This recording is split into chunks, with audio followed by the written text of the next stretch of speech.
Hai semua, it's me Niken Zahra and welcome back to my channel.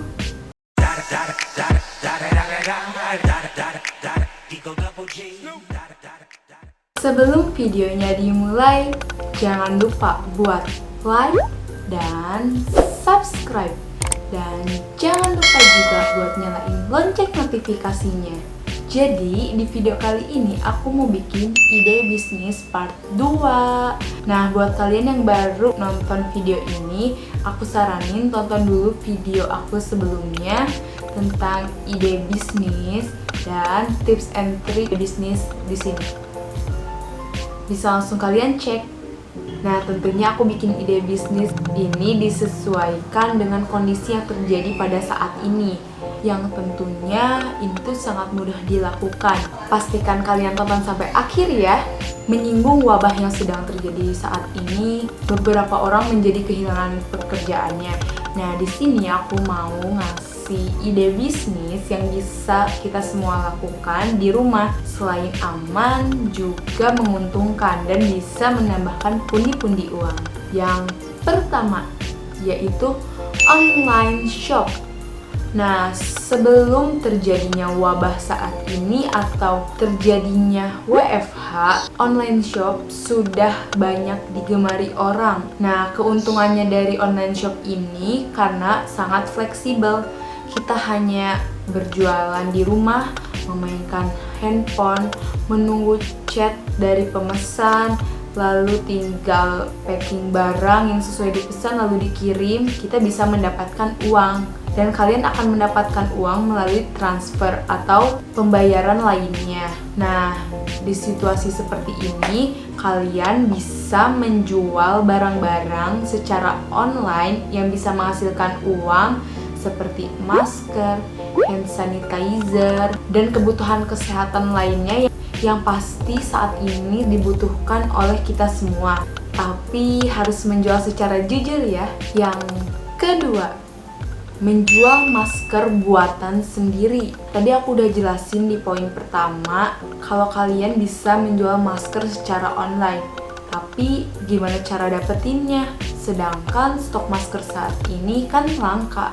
Kalian bisa membuat masker sendiri lalu menjualnya. Kalau kalian punya keahlian menjahit, kalian bisa manfaatin keahlian kalian itu dengan membuat masker dari kain. Nah, membuat dan menjual masker kain ini bisa menjadi peluang bisnis baru buat kalian. Tapi sebelum membuat dan menjualnya, pelajari dulu ketentuan material dan pola untuk membuat masker itu agar bisa dijual secara resmi. Nah, kalau kamu udah yakin bahwa masker itu aman digunakan karena telah kamu coba, kamu bisa menjualnya. Tapi jangan dijual dengan harga yang berlebihan ya. Yang keempat, menjual makanan tahan lama. Social distancing yang dilakukan sekarang berarti mengisolasi diri di rumah. Berarti kita hanya bisa keluar jika ada keperluan penting. Nah, menjual makanan tahan lama ini menjadi peluang bisnis yang menguntungkan karena di saat-saat seperti ini banyak orang yang menyimpan stok makanan di rumahnya. Contohnya kalian bisa jual frozen food atau makanan olahan rumahan yang biasanya tahan lama.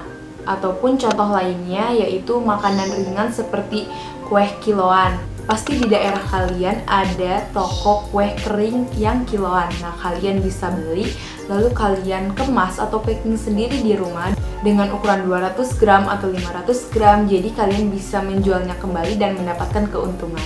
Lalu yang keempat, nah ide bisnis yang keempat ini tentunya bisa kalian lakukan juga di rumah, yaitu menjadi konten kreator. Nah, konten kreator sebetulnya bukan hanya menjadi YouTuber saja.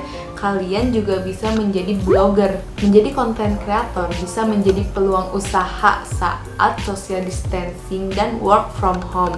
Nah, mungkin konten yang bisa kalian buat saat ini seperti tutorial memasak. Nah, biasanya kan gabut tuh ya, lagi kayak gini di rumah ngapain, kalian bisa bikin tutorial masak. Nah, makanannya kan bisa buat diri kalian juga setelah membuat videonya, atau kalian nulis-nulis resep masakannya di blog kalian, atau kalian bisa membuat tata cara yang harus dilakukan saat social distancing ini dan berbagai informasi lainnya yang dapat mengedukasi masyarakat di tengah wabah corona ini melalui video atau tulisan kalian. Selain kalian mendapatkan keuntungan berupa uang setelah melewati beberapa syarat yang ditentukan, tentunya konten yang kalian buat juga akan bermanfaat bagi orang yang membaca ataupun menontonnya. Nah, segitu aja video dari aku, semoga bermanfaat dan jangan lupa juga untuk tetap di rumah. Kalau kalian punya ide bisnis lainnya, kalian bisa langsung komen di kolom komentar bawah. Dan kalau kalian juga punya ide buat aku ke depannya bikin konten apa, kalian juga boleh langsung komen di kolom komentar atau DM ke Instagram @nikanzahra. Oke guys, segitu aja video dari aku. Jangan lupa buat like dan subscribe. And yeah, it's me, Nikan, and thank you.